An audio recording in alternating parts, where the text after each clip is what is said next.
the rehab is essential, so even before surgery, just to get in shape for surgery, I always tell patients, you got to train almost like you're going to have a marathon for, just because it'll help your postoperative recovery go by much smoother, and then do some rehab post-op, and then got to make a lifestyle change, because the stronger you are, less chance you're going to injure yourself. And it's not just strength, but it's balance and coordination, so that the muscles know what to do. Like if somebody drops something, you grab it, and it's like you don't throw your back out because the muscles just kind of are coordinated and stuff. So I think therapy is a big component to success for recovering from surgery, and also just avoiding future problems.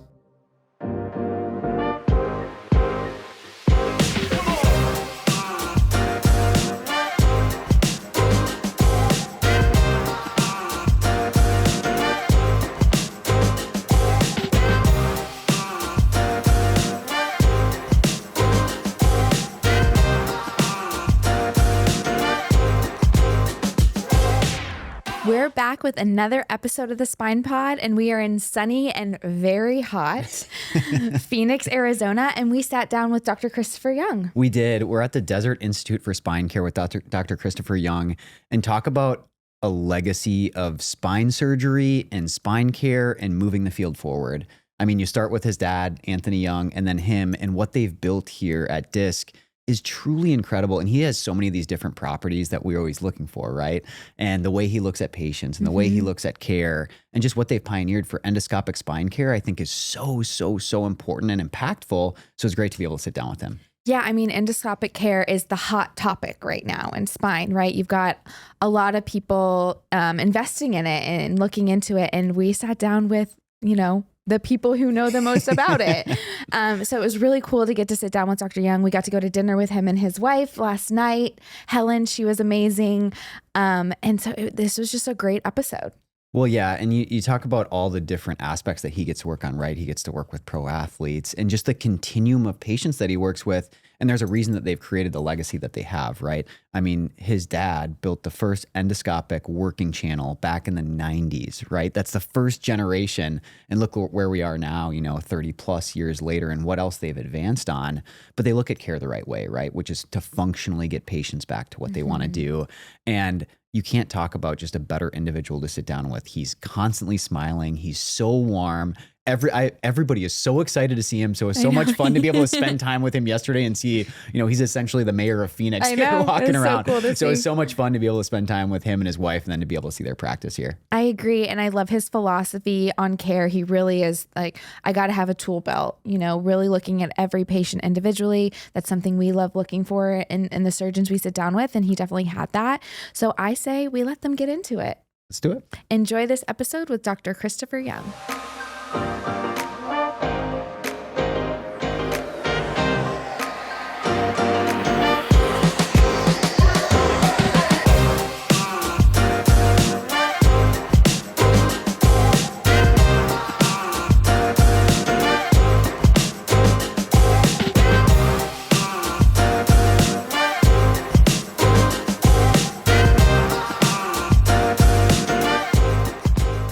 Dr. Christopher Yeung, it's a pleasure to sit down with you today. Thank you for taking the time. Yeah, thanks for having me. I'm glad to have you guys out here to the desert. Oh, it's great. And I could use a couple degrees cooler, Yeah. but Yes, okay. Pick the wrong month to come out here, but it's glad to have you out here. Totally worth it to come, but we are learning what it's like to be in 110 plus degree weather. But it's a dry heat. It is a dry heat. Totally better than like Austin where you've got the humidity, but man, you guys are really doing it out here. Yeah. But, luckily most of the days we're here seeing patients in the nice air conditioned or in the hospital where it's even cooler. Yep. Well, you guys showed us around last night. We got to grab dinner with you and Helen, and that was absolutely beautiful. Great backdrop. We got to see the city. We got to see the nice hikes, what they look like. We didn't get to go do them, but we got to go see them. A little hot for the hike in Camelback Mountain, but yeah. That was beautiful. You can see the mountain. That's awesome.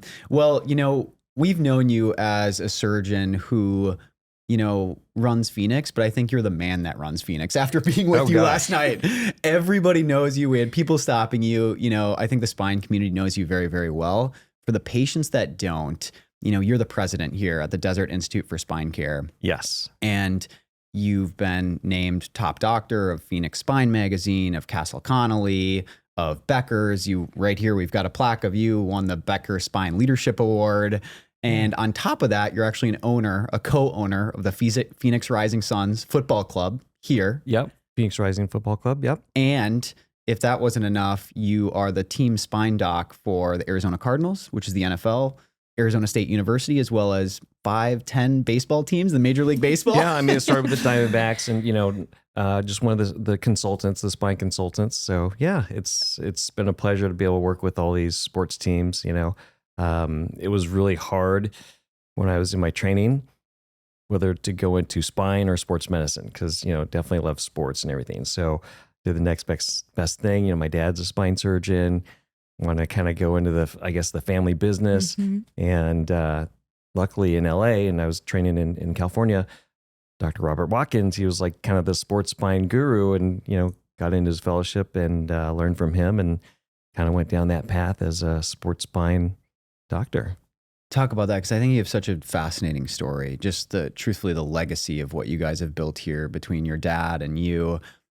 You talked about having this passion for sports medicine. What was it that switched you into spine? Obviously, your dad had has his legacy here, and you guys got to practice together. But what was it that made that transition, that made you want to jump into spine? Oh gosh, I mean, during the training, one of my favorite surgeries was doing like ACL surgeries, and that was a lot of fun. But at that time in the early 2000s, everyone was going into a sports fellowship. And, it was really hard, one, to get a sports fellowship, two, to be able to differentiate yourself as a sports physician or sports orthopedist, because a lot of the guys did the sports fellowship, but they were only doing maybe like 20, 30% sports after they got out.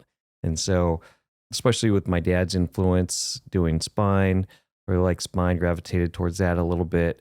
And sort of the outpatient type spine, minimally invasive spine. Now it's called like ultra minimally invasive spine, which obviously mends well with people who are athletes and trying to get back to play right away. So I think it was just a natural progression, just with my upbringing and my interests, to then gravitate to kind of a sports spine practice and niche. And luckily in LA, Dr. Watkins, he kind of pioneered that path. You talk about pioneering that path too, and your dad is Anthony Yeung, right? And has pioneered endoscopic spine care, which is a huge part of what I'd like to talk about today, because, he has started this kind of and passed the torch along to you, right? And that's what you guys are doing here. Yeah. Can you set the stage for that? Did he have something that occurred, because he actually, back in, I think it was 92, the Yeung endoscopic spine system, that's the first generation of like a working endoscope in spine. What was it that sparked that for him, or said, we need to do this better? Yeah. So he famously tells the story that, growing up, and he was in orthopedics, and my grandmother, his mother, needed spine surgery. So one of his attendings did a laminectomy. And unfortunately, just as some, laminectomies go, there was a little bit too much bone taken out. She had a little nerve injury, a little bit of a drop foot, and developed a spondylolisthesis.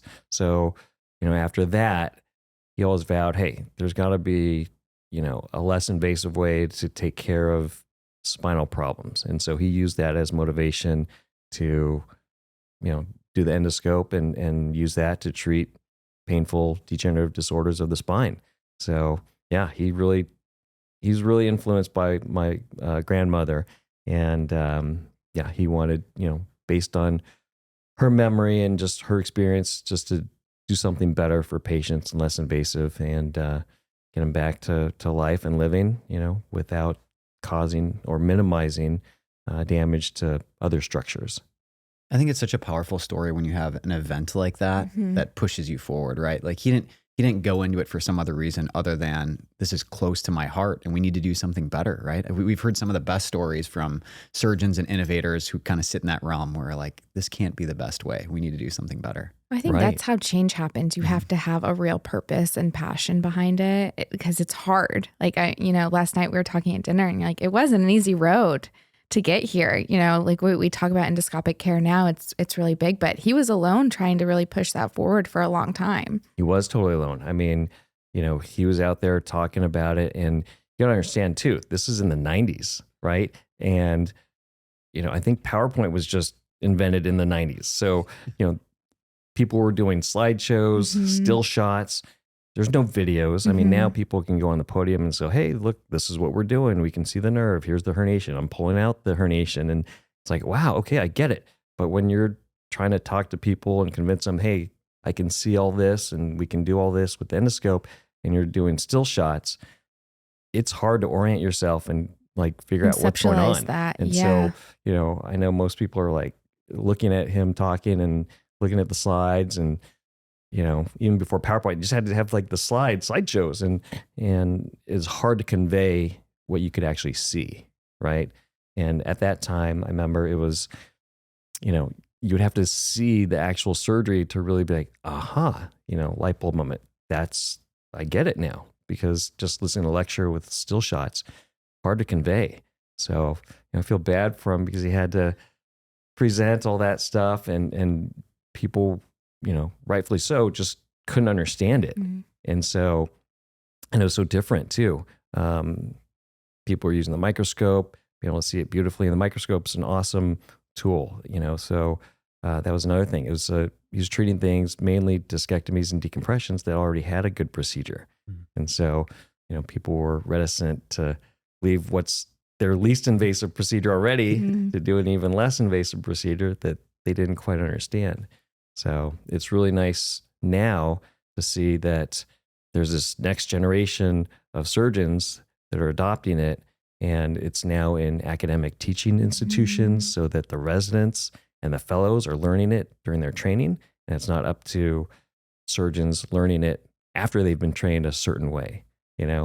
For many like decades almost, when I joined him in 2002, and I obviously was doing the endoscopic surgeries also, felt like we were like the only two people in the country doing them and talking about them and stuff.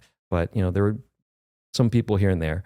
But I think once it got into the academic training institutions, University of Washington, they started created an actual endoscopic spine fellowship in 2018. And then, coming out of COVID, all of a sudden, there's all these kind of academic guys that are starting to do it, and then start training other people.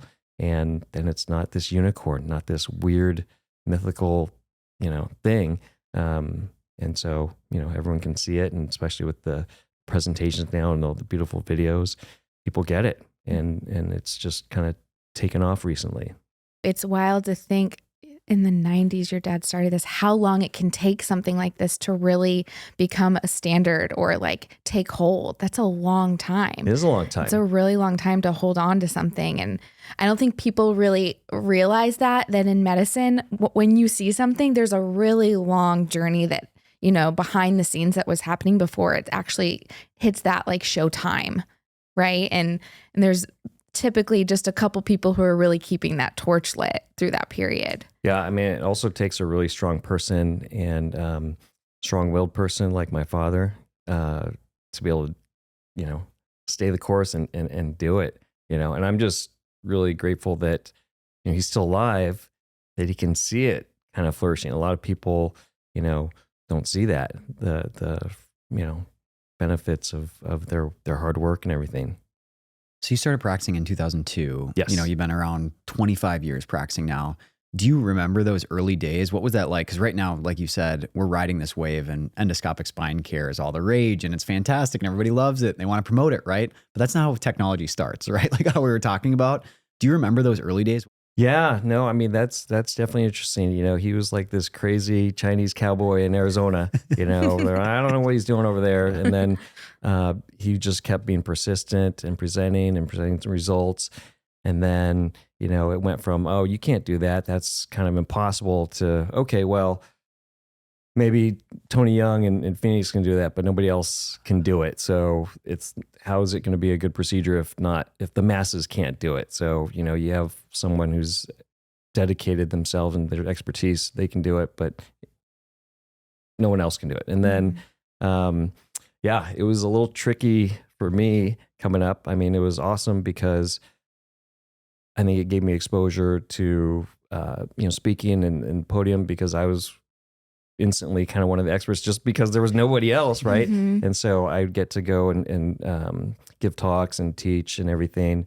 And, you know, it was hard because didn't want to necessarily let that define me at that time because there's so much skepticism about spinal endoscopy at that time. And so, you know, I was traditionally trained, fellowship with Watkins, very good fellowship and everything.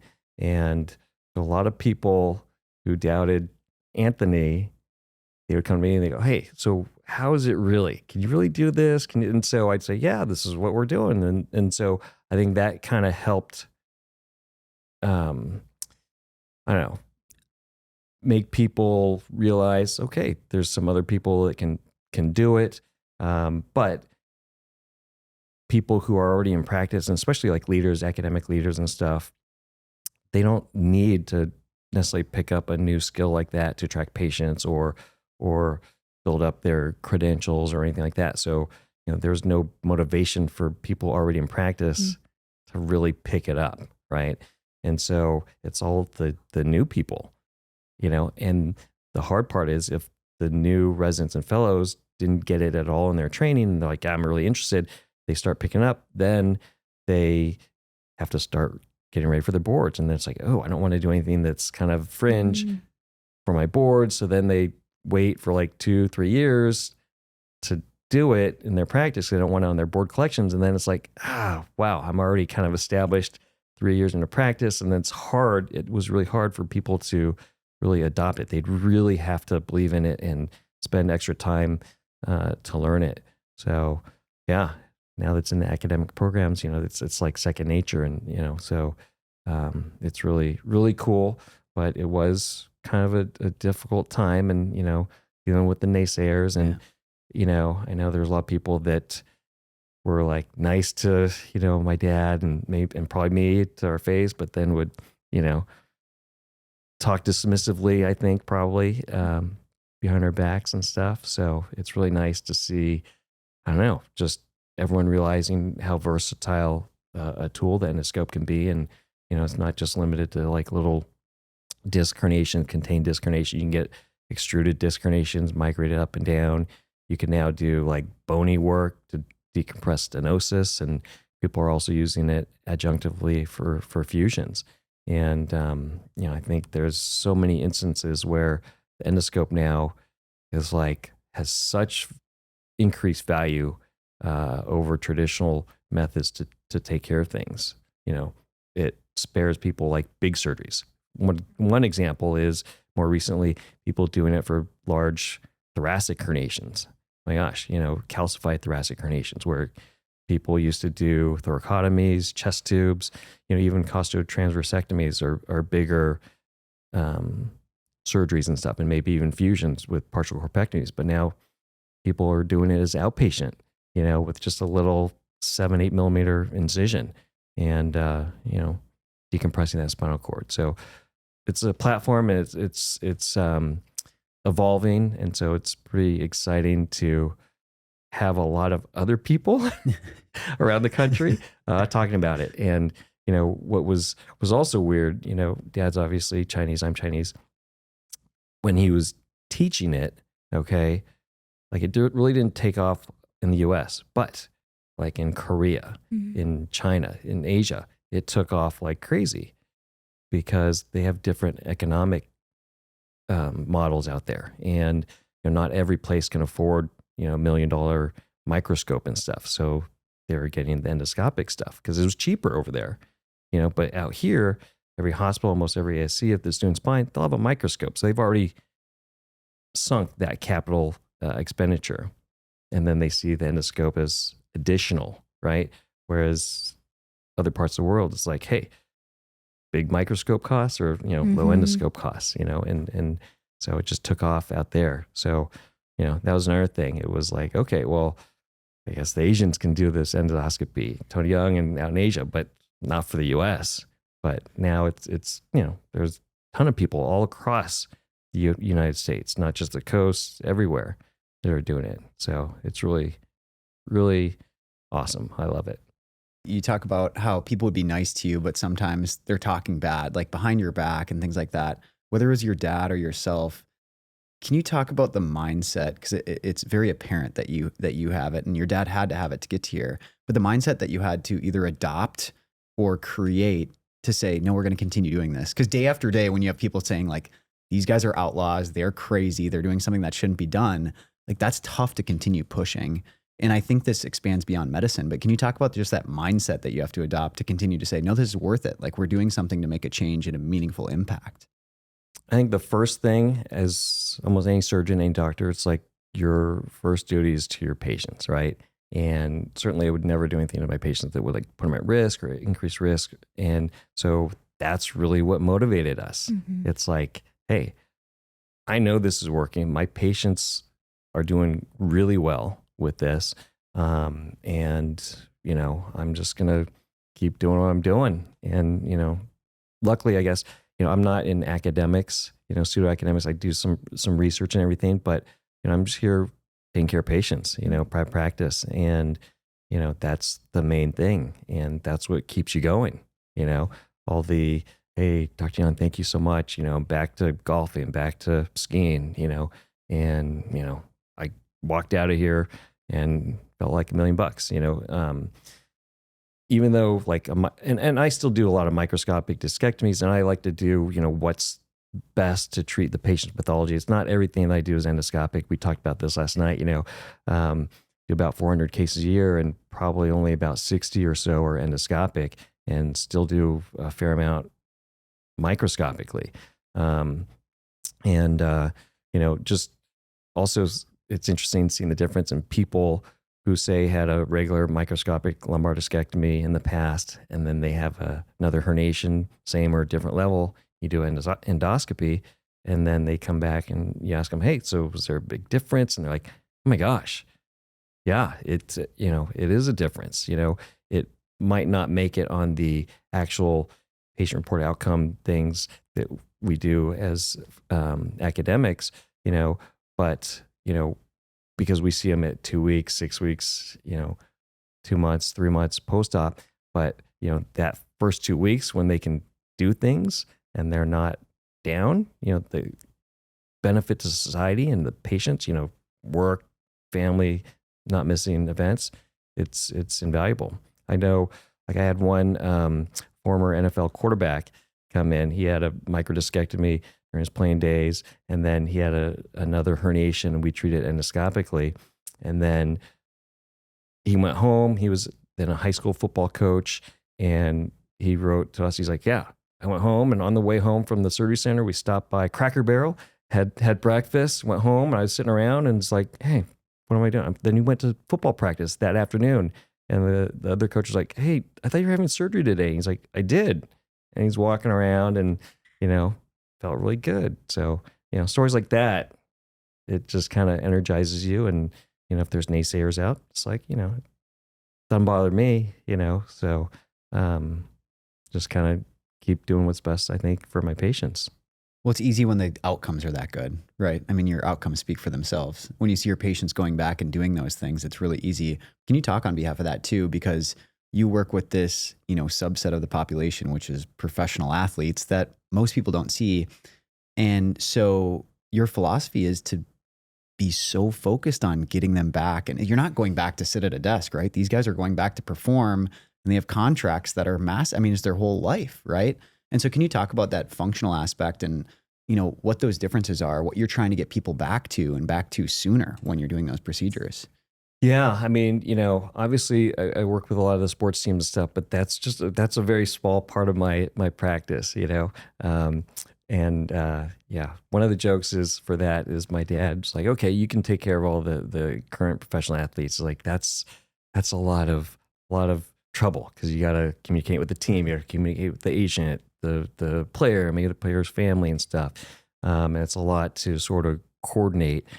He goes, yeah, you can take care of all that. I'll take care of the retired athletes. It's a lot easier, right? They just want to go and, you know, live pain-free life and stuff. They're not worried about, okay, when can I start running? When can I start throwing? When can I start, you know, doing this or that hitting? So yeah, I mean, it's fun because I'm a big sports fan and stuff, and just being around, athletes, that mindset. My kids are athletes. It's a lot of fun. And, certainly, that helped drive my, I guess, philosophy, and that's kind of best characterized by doing the least invasive procedure to achieve the maximal results, and so sometimes, because basically you want to minimize damage to the innocent bystanders. The innocent bystanders are like the muscles, the ligaments, the joints, and you don't want to damage those to get to the pathology to treat it. So if you can minimize the damage to that and take care of the problem the least invasive way, that's the best way. Sometimes, the endoscope or the least invasive way is not the best way, and you got to do it microscopic or even open, and you got to be flexible and do, a bigger procedure if you need to do the bigger procedure, so you can't be just so focused. I got to do everything endoscopically because I'm trying to build, endoscopic program or whatever. You got to be able to use all the tools in your toolbox. I love that. It's putting the patient first, right? You're looking at each individual patient and like, we're all different, right? So saying what works specifically here with you, which can be hard for patients to understand too, especially if it's like, oh, I heard about this new thing, or my friend got this procedure and they did really well, so I want it. And those can be hard conversations sometimes to have with a patient as well if they come in and they're like, I want this specific thing. Right. But I think that it's so important, especially with all the innovation that's happened in spine care. To your point, you go do endoscopic procedure and they're walking around the next day. That's not what spine surgery was 10 or 15, 20 years ago, where it's like you're getting spine surgery and it's like you got to lay down for weeks and, life is, put on hold for a period of time. That's not the case anymore, which is really great. But to your point, each case is different and you have to be able to look at all of the different options that you have. Absolutely. I mean, a lot of people, just from our reputation for our clinic and stuff, they come, hey, am I candidate for endoscopic spine surgery? And just like, you got a lot of the time in the clinic is saying, no, you're not, and explaining to them why they're not, and hey, you have instability. We want to actually fuse you because you got more back pain rather than nerve radicular pain and stuff like that. But the good thing is there's also minimally invasive options, to treat those. Like one of my favorite procedures performed just is a MIS TLIF, with spinal navigation. You can do that with like two small little paraspinal incisions. You're not destroying the muscles. You're going through muscle planes, and, they can do that as outpatient also sometimes, not routinely, but, you can do that. And, it's amazing. Even just the things that I did in fellowship versus now, how things evolve and get even better with instrumentation and stuff. It's nice, with spine. I'm glad I went in spine because since I started to now, it's changed a lot. Going from, fusion, you got to fuse everything. Now there's a lot of motion preservation stuff, disc replacements, even like posterior interspinous, like Coflex device, where in conjunction with a traditional decompression, you can implant that, shield the facet joints, help with facetogenic back pain. You're not relying on it just alone, but you're maintaining motion, not fusing it, locking it down. And, it's exciting. And even with the fusions, you can do them less invasively. And so with the less invasive way, they can, get back to their life better and also reduce adjacent level problems because you haven't really dissected and ruined the facet joint above or below. So yeah, it's been nice. We nerd out on that a lot of like, it really is a fun time in spine because so much like technology and innovation are coming together and there's a lot happening right now, which is great. But I do want to take a step back and go back to, it's in the family. It started with your grandma and your dad being like, I want to do something. But did you know, like from a kid, you wanted to be a surgeon or a doctor and a spine surgeon? Was it just like set in you, or what was that like for you to like process and think through? Am I going to take this route? Yeah. So if anyone's met my dad, he's very strong personality and stuff. And he definitely was always, hey, you should be a spine surgeon and all this stuff. I'm like, like the rebellious kid or whatever. I was like, I don't know. So my sister, who's younger, three years younger than I, she's like, okay, yes, Dad, I'll be a doctor. And she ended up being a dermatologist and stuff. But I was never committing to spine. I think, and my dad will always want to bring me into the operating room. Hey, come watch this. And even he always jokes when I was in college and I come back for spring break or whatever, he's like, first days with me, you got to come watch surgery and then you can go hang out with your friends and stuff. And so, the transition for endoscopic spine surgery for me was easier because a lot of it's just orienting yourself and seeing where you are. So I've seen the nerve, I've seen from this vantage point before I ever actually had to try it. As a kid. So I got oriented, right? Yeah. And so, eventually in high school, because I grew up and there was a kind of a popular show called LA Law. Okay. And it kind of glamorized being lawyers. And I'm like, hey, maybe I'll want to do that. But then I got into high school and English class versus biology class. And like, oh my gosh, I'm not that great at doing these papers and writing. And this is terrible. Okay, I like sciences. That's interesting. And so I think in high school, I started thinking, okay, medicine. And then, always at every step of the way, I think everyone has to do this is just evaluate. You can't just go in blindly, okay, I'm going to be a spine surgeon or whatever. So, got into medicine, went to USC for medical school and, didn't know orthopedics yet or not, but, I was always comparing everything to orthopedics. But I actually liked urology. That was a kind of a similar surgical specialty. And eventually went in orthopedics, and I certainly knew I wanted to go into surgery because, there's a quote from Voltaire. It's like, the art of medicine is entertaining the patient while the disease runs its course. Did not want to do that in internal medicine, adjusting the medicine, this and that, and, just, managing a problem. Wanted to have someone, hey, bone's broken, we'll fix it. Okay, then you're good. And that's how orthopedics is, and, also spine surgery. So yeah, eventually went into orthopedics, and then, once in there, I kind of was juggling between sports medicine and spine, and then went into spine, and, rest is history. Here So you really made your dad wait it out and really see, like, I'm not going to tell you till the last minute. Exactly. That's so funny. Exactly. So yeah. In that continuum, so you've been practicing now 25 years, and when you started, it's interesting because we don't have a lot of folks that, like you had endoscopic care right away when you started, right? You were pushing it forward. Yep. How much has it changed since then? I mean, we're 25 years later and we have so many different technologies now, but how much has that grown and changed since? Yeah, I think it's changed a fair amount. There was a period of stagnation where it was very similar instrumentation and stuff.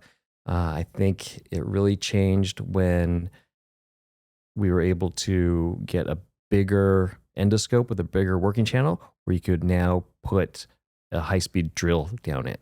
And so, because a lot of spine surgery is bony work, you got to decompress the bones and decompress the bony stenosis and stuff, or even to get access. And so I think once that happened and people weren't using blind reamers or chisels, somewhat blind or fluoroscopically guided, that was a game changer, because then it's like every other traditional approach. You dock on the bone, shave off some of the bone, gain access into the spinal canal, and then decompress it. So, and you do it under direct visualization versus like, say, fluoroscopic guidance, which in the early days, that's how you would kind of knock off some bone under fluoroscopic guidance. So, the bigger scopes with working channels have changed that significantly.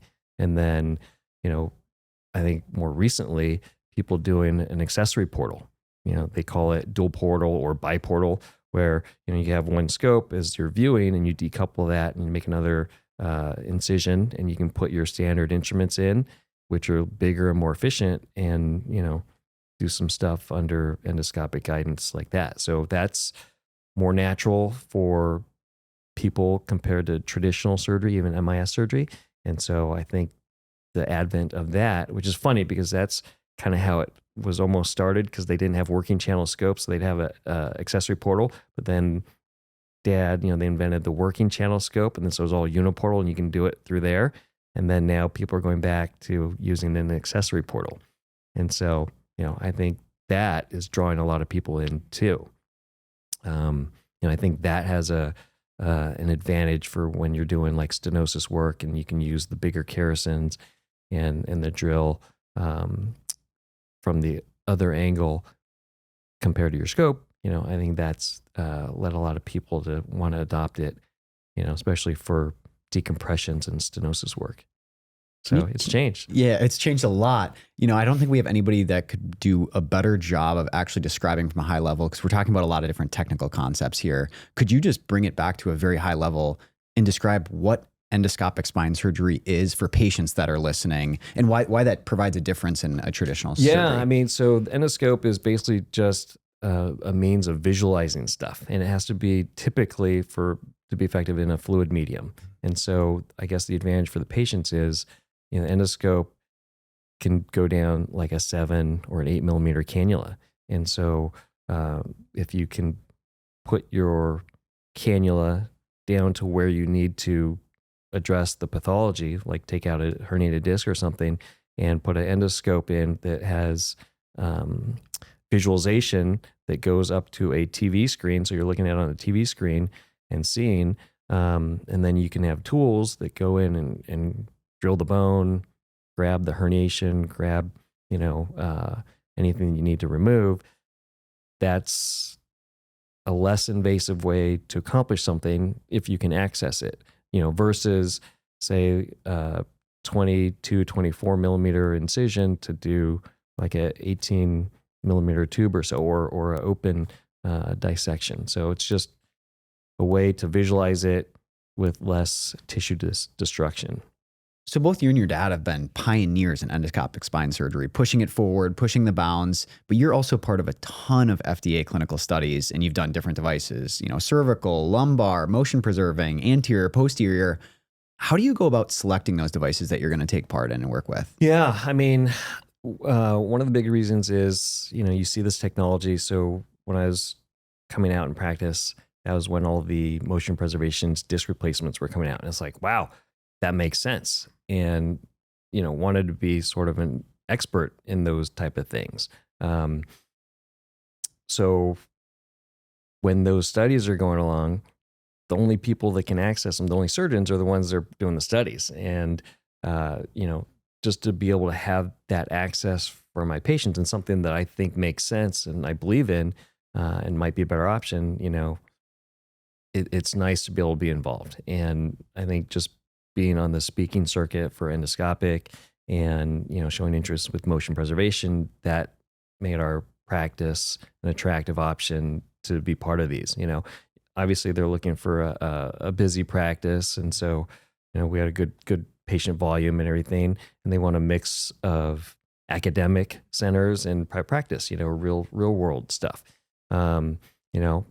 We're private practice, but I'm interested in always, research and doing evidence-based medicine and what's proven, and just being involved in some of those studies also helps give you early look at, okay, is this going to be a good procedure or not a good procedure and stuff. And yeah, it's been great. So mostly, in terms of ones I'm attracted to, it's not like, okay, is this a better fusion? Is this a better bone graft or whatever? It's kind of game-changing technologies. So lumbar disc replacements, we were part of the FlexiCore study. I was a PI for that. And then Cervicor, they had a cervical disc replacement. And our clinic's been part of like 4 of those disc replacement studies. It's just being able to access those new technologies and offer them to the patients, if they're a good candidate for it. And so, yeah, those type of things are interesting, fusion alternatives, or less invasive fusions even, although I haven't done any of those yet. But those are what would interest me, things that, wow, I see it out there. That's really cool. I could visualize some patients that would benefit from that. Let's see if we can get involved. Well, it fits your philosophy of like building out your tool belt even more, because it gives you options that and the frustrating thing about FDA trials is you have it for a period of time and then you can't have it for a while while the data collects. But it does give you other options for your patients so that you can keep that customized care happening. Yeah, I think especially, you talk down the FDA studies, like once it's done enrolling, then it's like, oh, you stop. It's not a hard stop because most of them then after a little pause, they'll have a continued access. So then, a lot of the centers can continue to offer it to patients, not part of the study, but just one, to keep everyone's skills up of using it, and two, just, I don't know, just keeping it out there and gathering a little extra data. But yeah, so it's cool to be part of those because then you can, have continued access 6 years or so before like anyone else, locally that not part of the study. One of the things that I get excited about, especially with endoscopic care, when we talk about motion preserving devices, is the philosophy behind both of them is essentially function, right? Functional outcomes. Can you talk about your guys' philosophy here, right? Because when you're doing endoscopic care, you're trying to preserve tissue. You're trying to preserve essentially the natural mechanics of the body. Motion preservation does the same thing, right? Trying to preserve motion, preserve those things.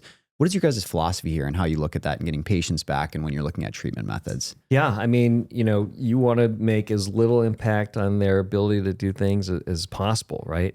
And so you always, I think some people say it's you can't just treat the X-ray and the MRI and everything. You got to listen to the patient, see what's really bothering them. Some people with some scoliosis or even some instability, and you look at them, you're like, oh gosh, someone's going to offer them big multi-level decompression fusion and stuff. But then you talk to them, they're like, yeah, my back's not hurting me that bad. It's just this pain shooting down my leg, and you're like, oh, well, that's just a L4 radiculopathy. You know what? Let's just go decompress that. We don't need to make you, a beautiful X-ray. We just want to get the pressure off that specific nerve and just focus on that. So, it's symptom-specific surgery. You gotta listen to your patients, see what their symptoms are, what's bothering them, what's hindering them, and just take care of that. You don't necessarily have to take care of everything, and a lot of times that's what's difficult too, because, you got to ask the patients, okay, well, they got back pain and leg pain. It's like, well, do you want to go for like a single or double here and just kind of take care of this? Would you be happy with that? Or you want to go for the grand slam and try to take care of everything, which could be a bigger giant surgery. So you got to talk to the patient. It's a shared decision making, and you just got to educate them on, the options and stuff. So yeah, there's targeted options that you can do oftentimes and not have to just, make the most pretty X-ray with screws and rods. But sometimes, that's the best thing to do for them, right? And it's hard though. I'm sure like sitting in that seat, you're like, oh, but I want to make it pretty. Like making that decision, I'm sure sometimes is hard. It's hard. There's a lot of decision fatigue that I'm sure can happen because it's like there's mysteries you're trying to figure out looking at someone's spine to start, right? Like where is this pain even coming from? Is this the right thing to treat? Because patients probably know this, but a lot of times like where your pain is happening is not where it's coming from. Correct. So you're going and trying to even just figure out what's happening there. So there's so many pieces that puzzle pieces you have to put together to decide. Yeah, I mean, especially with spine, it's not like hips and knee replacement surgeon stuff. It's like black and white. It's an art. Certainly spine surgery is an art, and there's a lot of nuances, and that's why it's really hard to kind of make a algorithmic treatment that fits everybody. So it's a lot of experience, and just seeing what works in your hands and everything, and just certainly the longer you're in practice, you get a better feel for that. Initially you're just like, okay, well, the book says to do this. If you have a, grade 1 spondy, you got to fuse it. But you don't have to all the time.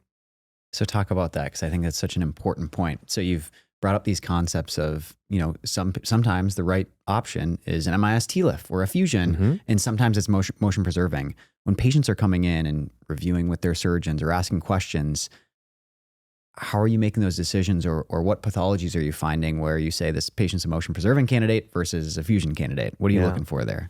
Yeah, I think the more kind of minimally invasive options you have, it changes your thinking. I was part of a symposium recently, and people were talking about, hey, ever since I picked up endoscopy, I'm approaching and thinking about patients differently. They're almost like looking at a patient and saying, okay, can I do something ultra minimally invasive endoscopically on everyone? And then if they can't, then you move to the next thing. Mm-hmm. But you're not just going to, okay, you got spondy, we got to fuse you.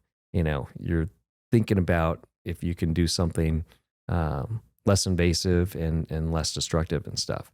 So, yeah, I mean, just, having more options, it's gives your patient more options, obviously, but also makes it harder because there's oftentimes no right answer, right? And then, you kind of got to think about it harder, and, maybe fall behind in clinic. No, but patients deserve that. Like a fusion is a fusion. Yeah. So if you can do stuff even just first to say, like, let's try this out. Yeah. And you're back on the football field the same day or the next day, which that's not going to be everybody, but you have that opportunity.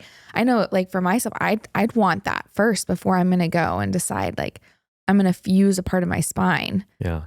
Yeah. And sometimes, it's hard because, that's what they need. And then you got to tell them why, and you got to really educate them why they need a fusion and stuff. So, but when you can offer all the non-fusion stuff, I think they're more accepting when you tell them, dude, you need a fusion. So, yeah. How do you balance that? Because we're talking about two things, right? We want to retain function for these patients. Mm-hmm. Right now, as far as instrumented, implant procedures, we don't have, you can correct me if I'm wrong, minimally invasive or endoscopic options to put in a disc replacement, right? Like if you're doing a lumbar disc, it's not a minimally invasive procedure. Cervical disc is not a minimally invasive procedure. But how do you balance that, right? Of, being a tissue sparing and doing something through a really small incision versus going with a motion preserving alternative. How do you balance that decision? Because that's not an easy decision to make. Yeah. I mean, it's hard, again, you can't, just like we were talking about, there's no like one can't answer. It's like very specific to the patient's pathology and their situation and what they are complaining about and what they need to get back to. So yeah, I mean, it's just understanding the abilities of each procedure and the limitations also, and not just, like we talked about earlier, if you have like a tool, like a hammer and everything's you see is a nail. No, not everything's, amenable to endoscopic treatment and stuff. So you got to understand the limitations of everything also, and be able to, treat a wide range of pathologies with different options. So we were talking about the continuum of care last night, which I think is really important. You guys offer it all here, right? From conservative care to injections to surgical options. When is it time to get a surgery? For a patient that's coming in, when is it time to get surgery versus when is it time to try conservative care, injections, et cetera? Yeah, I mean, we always want to be, try to avoid surgery if we can, right? Obviously, if they have a neurologic deficit, like a weakness, motor deficit, foot drop, that type of stuff, or enough pressure on the nerve where they're constantly numb and it's numb and tingly and maybe painful. Those are warning signs where you want to get the pressure off that nerve because that nerve is getting injured. And then secondly, if the pain is so bad that they can't function, they can't work, they can't provide for their family, and, it's quality of life, so that's a little bit more subjective and stuff. But, those are the main indications. It's like, hey, can you live with this? Can you enjoy life? Yeah. Okay. Well, then you should probably kind of deal with it and, push through it. And when you can't, come on back and let's talk about it, I think it's really important because you talk about this like less is more philosophy, right? And I think one of the best places where endoscopic care fits in is that you're not losing any options, right? Like you can go in, do a discectomy. Yeah. You're not doing like a multi-level construct where you've kind of lost different options down the road, right? You can come in and test that. And if for some reason you need something bigger, you can always step up and do something bigger down the road. Like it's a great first step to try and treat whatever you're trying to treat in a minimally invasive way. I mean, also with endoscopy, there's not, with the caveat that you don't like injure the nerve or something like that, right? So if you injure the nerve, no matter how invasive it is, then they're, stuck with a problem with the nerve. So, with endoscopy, there's not a lot of tissue destruction, not a lot of tissue destruction, not a lot of like scar tissue. So mostly, yes, it doesn't inhibit you from doing any future treatment. So you can always do a staged type treatment. Hey, let's try this. If it doesn't work, then you can always go to the bigger thing. But you don't want to abuse that and just, oh, let's try this on everyone. And like, you have like a, whatever, 50% failure rate or something. That's how you're going to get a bad reputation in the community and give, whatever procedure, endoscopy in this case, like a bad reputation. So, yeah, I mean, it's just giving an option and it's sort of staged care, my dad always says, hey, I would never want to offer someone, or he would never want to have the last surgery as his first surgery, like a big fusion reconstruction. Try this, decompression first, and see how long it can last. If it doesn't work, then you can always go to the next step. One thing we talk about a lot, and I'd love your thoughts on this, is for a lot of spine patients, there can be a bad rap for spine surgery out there. So like, I'm waiting till the last minute to go get this taken care of. And sometimes that can take options off the table for patients. How do you see that in your practice? Or because you're known for this, do you think patients come to you earlier? Or can you just kind of talk about that, kind of those stages, to your dad's point of like, you don't want the last surgery as your first one, but you've got to kind of come at the right time to have options as well. Yeah, I mean, it's hard. Usually there's not an urgent or emergent thing where they have to have surgery, or, oh gosh, you waited way too long. Yeah. Sometimes if they have like weakness and it's been like 3-6 months or whatever, it's like, oh shoot, I wish you came earlier, you would have a better chance of that coming back. I can think of like a couple times where it's tough, like someone with cervical myelopathy and compressive cord, spinal cord symptoms in the neck. And you're like, dude, you need surgery. Your function is getting worse, and they're just so scared of surgery, and they just put it off.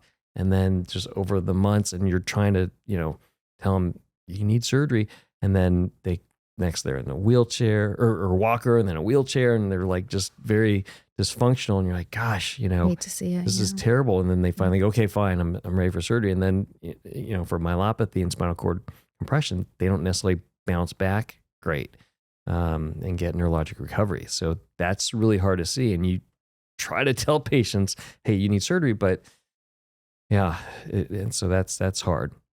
So much of this is a balance, right? It's like all of it on the patient side as a surgeon, trying to balance all the different aspects of it and finding the right time. You don't want to just jump to surgery either. So you can understand that as a patient of like, and you want them to do conservative care first and be able to try that out. But it really is, it's all a balancing act. Yeah, it is all a balancing act. So that kind of goes to one thing we were talking about last night, and something I'm really passionate about right now, and with athletes and stuff, and adolescent athletes, so one of the common things we see, especially now with club sports and year-round sports, is kids overtraining, and with repetitive hyperextension and loading and rotation stuff, they're getting a lot of stress fractures in their back, a lot of pars fractures. And in the past, we've treated this non-operatively, like with Watkins, I'm like, hey, how many of these are fixed? And he's like, 0, because it was basically, just treat them non-operatively, get their core strong. Even if they have a non-union and a persistent fracture, they'll be able to just, deal with it with the trainers and deal with the pain and stuff and get stronger. But surgically, on these kids, and, you got parents like, oh, I don't want my 17-year-old kid to have surgery. Sometimes that's the best way to treat them. And so now we have percutaneous screws, percutaneous compression screws, that we can treat these fractures really easily, and basically like hardly any downtime for the patient, because it's just like a little poke hole, fire a wire across the fracture and a compression screw, tighten it up, and then just restrict their motion for a little bit, and they can heal really quickly and consistently, which is different than what we've had before, where it's non-operative treatment for at least 6 months. And if they're still painful, then, it's a bigger screw and hook or wires, bigger approach. So we have these treatment options now for these young athletes to get them back into playing. And then also, even more important, some of these kids, they're treated non-operatively and the fractures don't ever heal, but they're able to play and, finish their career, either, high school, college, or even pro. But later on in life, in their 50s and stuff, they're at higher risk for developing instability and spondylolisthesis from that. And so if you could fix them when they're young, you're probably going to prevent them from that instability and spondylolisthesis in the future. So you radically change, their future by treating them early. That was one of the questions I was going to ask you, like not treating that, but what does that do on a lifetime of, still trying to be active? And then also just with age, what happens to us? Like I can only imagine that there's repercussions of that. Yeah. I mean, if you have bilateral pars fractures, there's no connection to that posterior connect chain and the facets. And so, more pressure on the disc and it will just start slipping forward. Certainly keeping a strong core and back muscles will help slow that down. But, that's like one of the biggest and kind of like most non-controversial indications for spinal fusion is, significant spondylitic spondylolisthesis, and that usually happens when patients are in their 40s, 50s, or 60s. And so if you could have fixed that when they're a teenager, they're not going to get to that point as an adult. Save them a fusion. Do you think we're doing a good enough job in spine in general? So you bring up this really good point of if we don't treat this thing, it's going to hurt someone 20 years, 30 years later. Do you think right now where we're at, because it's one of the things that is really, really hard, right? Which is data collection, following patients. Like it's really easy to see what a patient's doing 3 months from now or 6 months from now. Yeah. It's really difficult to see what a patient's doing 10 years from now. Are we doing a good enough job at that? Like, are we making progress there? I think we're making progress. People are getting like registries and everything. It is hard because, you're not going to get like a long-term 20-year follow-up on something, right? And, with the strict rules of evidence-based medicine, it's like, oh, well, even if somebody did that, maybe they have like 40% of the patients coming back and they report the results, then everyone's going to like shoot arrows at that. It's like, dude, there's only 40% of your people followed up, not in the 90%. So yeah, then it becomes kind of like the art of spine surgery and medicine. And, that's where you kind of, with experience, you kind of get a sense of what's going to happen and, how to act. You've been at this a long time and you have patients that come from all over. Has that changed? You call me old? I'm calling you. He did. He just called you old. I'm calling you experienced. So okay, there you go. Good. And I mean this in the best possible way. Like, have what patients are asking for changed over time? Obviously, our technologies have changed a lot in the 25 years you've been practicing. You get patients that are traveling from across the globe, across the world, locally. Has what they're asking for, their expectations of surgery, changed in your years of practice? I don't think that what they're asking for has changed. They just want to be out of pain and be able to return to life. But the expectations are maybe a little bit higher. They don't want to be, down and for any time actually, so, which, I mean, it makes it more challenging, I guess, but it's also good. It pushes us, and we always got to think, what would we want? And, how are we going to get them back to their active lifestyle as quick as possible? So, their desires push us to find solutions if we don't have great solutions, or do things better, or, start therapy earlier, or, just different protocols to get them to their goal, So I think patients having high expectations is good because it pushes us to, improve always. And now, with like social media and everything, people are like, hey, I'm golfing. It's like, whatever, 6 weeks after discectomy or something like that. It's interesting. It's challenging. And sometimes it creates unrealistic expectations, but, we always got to strive to do our best. So you get to see so much different technology, the leading edge. You speak at conferences all over, right? You're very engaged in conferences. You're on leadership committees all over the place. I have a 2-part question for you. One is, do you think there's somewhere where we're missing the ball, or there's a concept that isn't sinking into either industry or surgeons that we should be doing better? And then on the flip side of that, with everything that you see, what are you really excited about that's coming down the pipe, or how care is going to get better? That's a tough question. I don't even know. Not prepared for that question. Is there something that we could do better in? Gosh, I mean, there's a lot of things we could do better in, just how disjointed patient care is, from non-operative to operative, and maybe, spine surgeons doing a little bit more of kind of the interventional pain management techniques, some injections and stuff, and just kind of take the patient from, conservative care to surgery. And I know when I first started, I learned injections in my fellowship, and I would do injections for patients because, not ready for surgery right away when I first see you and starting in practice. And, that helped build trust with the patients. They also know you're not just knife happy.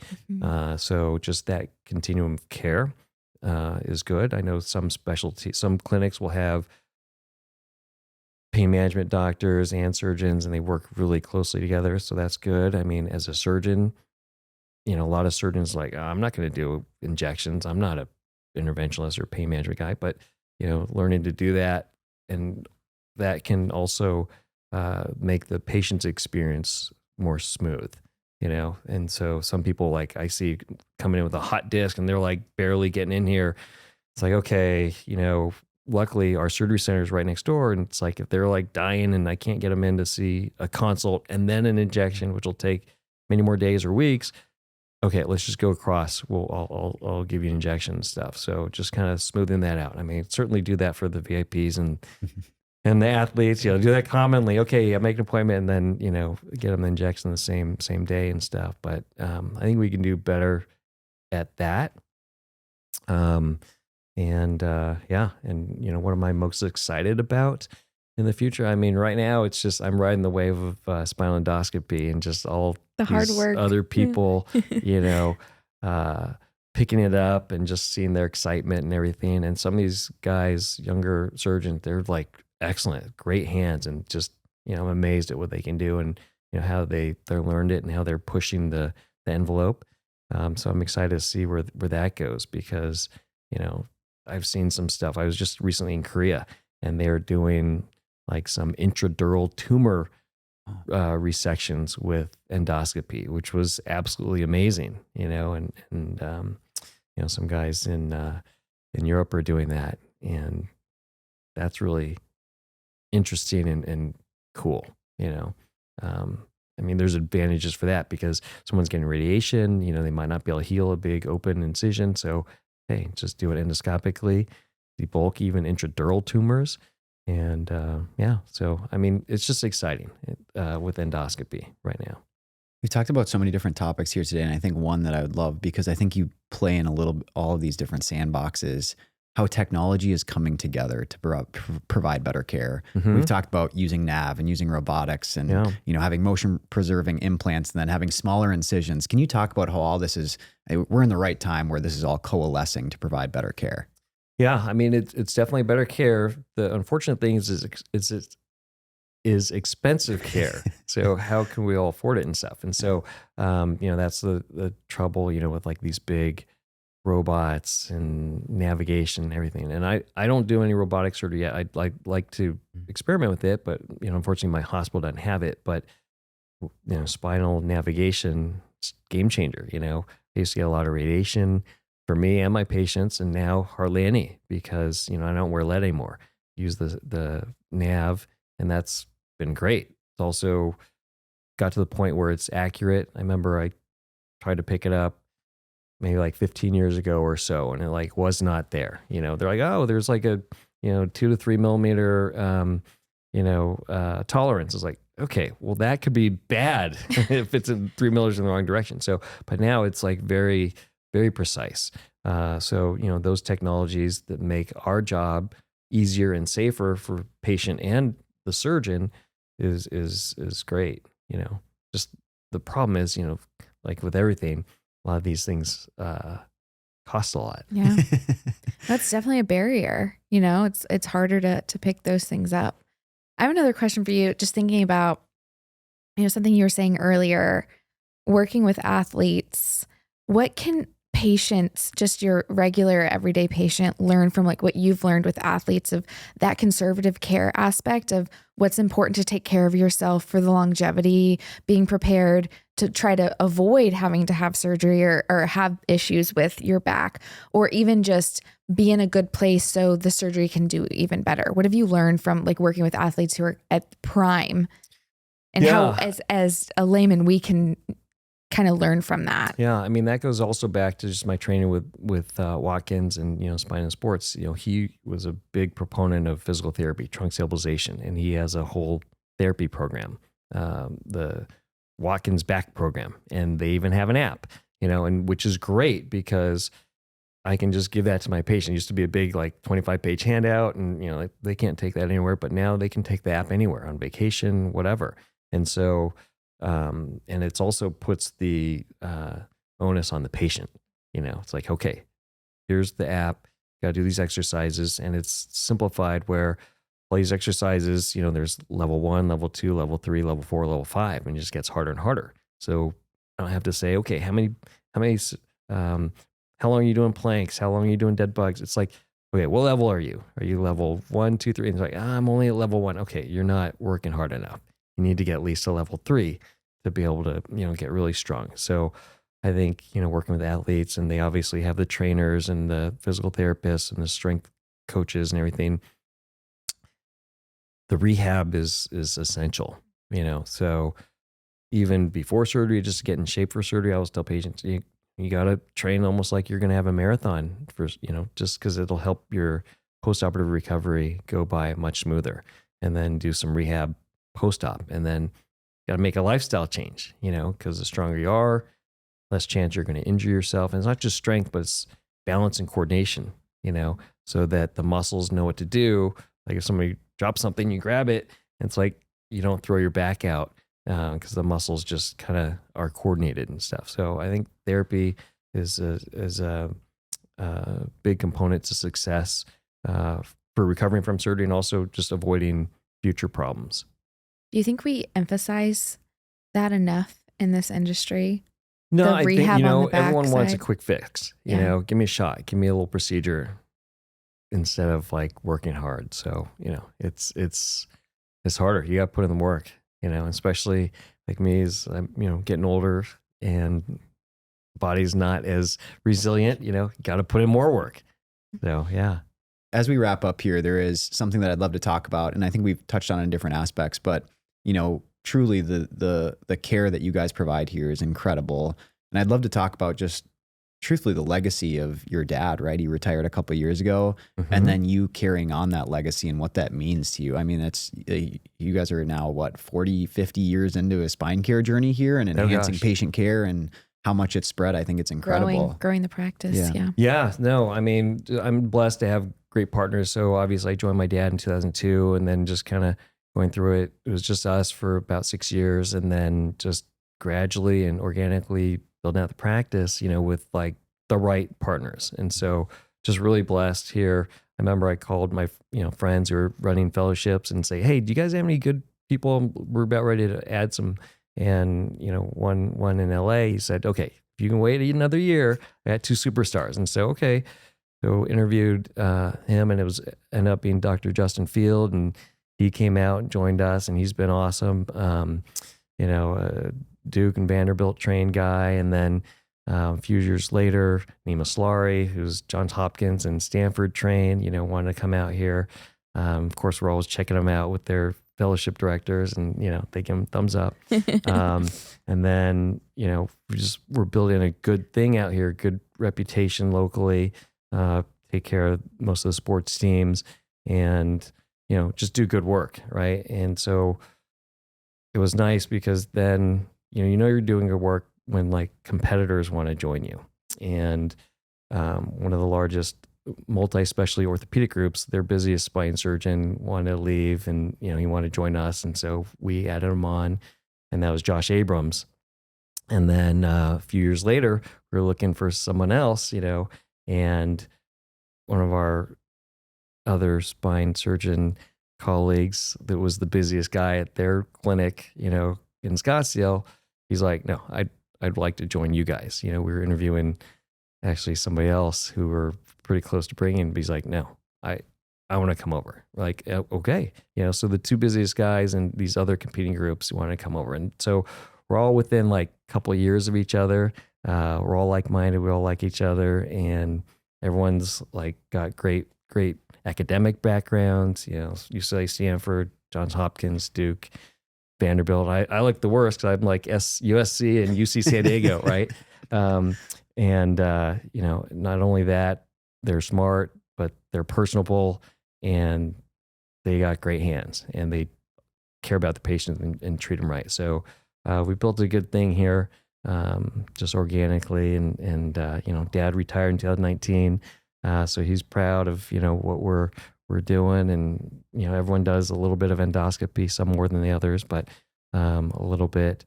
So yeah, and just kind of training people. So right now, just building the clinic locally, but with the advent of Arthrex coming into endoscopic spine, and they have a lot of resources and training resources and money to be able to train a lot of people. That's been great. So I've been working with them with about 20 other guys across the country to train many more surgeons. So that's been a lot of fun over the last couple of years for me. You guys have a really incredible practice, right? 5 orthopedic spine surgeons, all top of their game. You have mid-levels, 50 employees. You've got a surgery center here. You've got the whole everything right here, which is incredible. Such a great place for patients. I want to end on a personal question to you. Okay. And, we spent an awesome night with you guys last night. Fantastic. And I think in 4 hours, I don't think we saw you break a smile. Like, you didn't stop smiling. You never stopped to... Like you, every person that stopped you stopped and shook their hand. You said hello. You gave them the time of day. Like, just down to earth personability. Everybody was so happy to see you. Every person we ran into was so also happy my to wife see was you. next to me, so they really love Helen. Yeah, and Helen, they Helen like is, me, but they love Helen. Helen is amazing, but for you, to be at the pinnacle of what you're doing and to have this humility about you. And like, we got stopped from a few of the major athletes that you work with, and I like took the time of day and you stopped and talked with everybody. Is that something you've had your whole life? I mean, you have this glow about you, and it's incredible. I was always really shy. Everyone's like, what? You were really shy. I was like so introverted. Never would imagine. And, I was like the typical, Asian kid with the big glasses and the bowl haircut. And, growing up in Arizona, I was like, there's not that many Asians here. This is, I'm kind of different and stuff.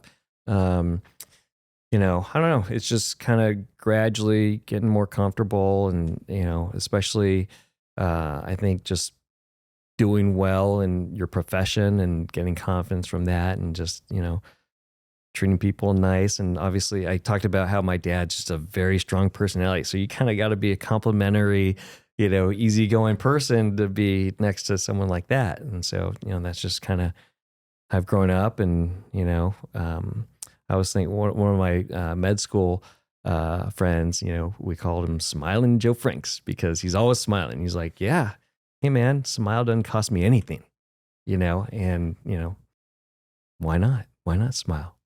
Be nice to people. It's such a good lesson to learn. I know, seriously, we left and I was just like, he's in an amazing mood all the time. And you just had surgery too. Like, yeah. Let's add in that you just had knee surgery And so as well. And you're just coming in, great time. But to take the time with us and then everybody else, I mean, stopped and talked to 20 different people, gave them the time of day. Everybody was so excited to see you. I was like, are we with the biggest celebrity in Phoenix right now? Like, what is this? So I know. I mean, he's an action figure. I've never he is seen an that. action figure. We have have seen to show so this much, but seeing an action figure is absolutely incredible. I do want you to tell the story of this Yeah. right here. So, took care of one of my patients. So actually, it's kind of a sad story. This guy had a couple surgeries, and not botched surgery, but not great outcomes. And then I had to fix them, and he got a lot better. And then his wife needed surgery, and she was really scared because she had the same thing he had. But then I fixed her the first time, and she's like completely pain-free, so she's super grateful, but she's sad that her husband has a little bit of residuals from the first 2 surgeries and pseudoarthroses and stuff. But then she made me this action figure, this disc figure. And, that's not even the coolest part. This right here is she even made like the whole box as our symbol, and just like very, very thoughtful, and yeah. That's so cool. Can Our we get it at motto. Toys R Us? Like, are they Yeah, on, right? are they on the shelves? It's funny. I look like this Korean Marvel character guy, but I don't know. Whatever. Well, I love the detail too, down to like the red shoes, Yep. and disc is on the side of the white coat. Yep. It's incredible. Holding a full-size spine. Holding Yeah, full-size whole- spine. like you got the I whole run around like that, spine. right? Yeah. The models. We did see it earlier. At all We watched you times. back there. Right? No, it was funny. It's so that's kind of one of my more treasured patient gifts. Really cool. It's really cool. It's Yeah. amazing. Well, it's such a great journey and story of just your spine, right? Like your dad, Anthony Yeung, and then starting this and you picking up the torch and growing it to what it is today. And, your wife, Helen, being able to be central to this and helping Oh, yeah. run it. She's and, great. Stephanie's here and helping with all, like, just an incredible practice, what you guys have built here. But we appreciate, you've given us 2 days of time here and just everything that you've showed us. Yeah. Patients, this is an incredible place to go for patients that are looking for you. How do they find you? Where can they find you? So yeah, we have a website, and this is another thing my dad did. Really, it's kind of funny, but it's sciatica.com. So he got that as our website. He was above Kind of- SEO. He's a marketer. Wow. He's a marketer. Yeah, sciatica.com. So you think of the sciatica, pain down your leg, Yeah. that's where you can find us online. But yeah, and Helen's been great because she's like the corporate controller for the business and everything. So she supported me when I was poor resident and everything. So that's been great. And yeah, it's great to carry on a legacy and make my dad proud and everything. And no pressure, but Dylan, my son, who's 18-year-old, he has interest in becoming a spine surgeon. So that would be really cool to be a third generation spine surgeon. So unlike my dad, who was always pressuring me, I'm totally hands off and not pressuring him at all. But he's told other people that he's interested in that. So that would be very special. That'd be really cool. It's amazing. Well, thank you again for taking us in, for showing us around the last 2 days, showing us your clinic. This is such an amazing space. This won't be our last time down to Phoenix. So All thank you right. for We're taking We're just the gonna time. come when it's not as hot Hope- next time. Yeah, then you can hike and enjoy some of the outdoors a little bit rather than just looking at it. We'll play tennis and pickleball next time. There When you your go. I knee's hope better. so. Yeah, My when your knees, knee's better. that's the plan. That's the plan. That's fantastic. Thank you so much, Dr. Young. All Thank right. you. Thank you guys. Yep, I we'll see really you soon. appreciate you guys.